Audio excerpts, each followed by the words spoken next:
Аманбысың, шәкіртім? Кітабыңды ал, біліміңді көрейін. Жалтақ-жалтақ жан-жағына қарайсың. Егі қойып қорқытамын демеймін. Кітап қайда? Дәптер қайда? Қарағым, жоқ қой сенде керек десең. Қаламым мен парағын. Мазалайсың оқып келген баланы. Бар ма өзіңде оқушылық талабың? Кітап, дәптер, қаламым да үйімде. Неге маған сұрақ қойдың күйіне? Жан-жағымды жайпау үшін келгенмін. Ол қылығым ұнайды ғой өзіме. Отырғызшы өз отқан жеріне. Бұзықтықпен мәз қыламын бәрінде. Шаш ағартып, неге сонша қиналдың? Бұл сөзбен күлкі керек бәріне. Сен қашанғы жүрерсің? Уақытынан еш өткенде кеш те бола білерсің. Тыңдамаппын ұстазымды, сонда де. Әлі-ақ ертең бармақ тісеп келерсің. Демократия қоғамның баласы ұстазына құлақ түріп қараш. Төмендеді білімің де, тәрбиең де.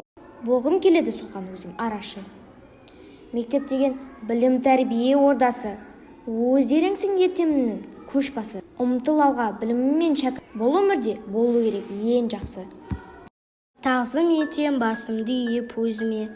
Құлақ салам өзім асыл сөзіне. Жай айқайын құлағыма жетті енді. Жарасында жас үйлерінді көзіме. Кінәлімін, кешір ұстаз бәріне. Уақыт бар ғой, төлерімін әлі де. Ұмыт алға деген тәлім ұранын. Жан батыр болатын жол өзіме.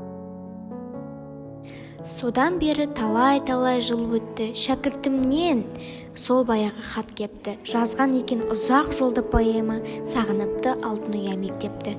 Не жазған әркім өзі тапсыншы, оқып берем поэманы.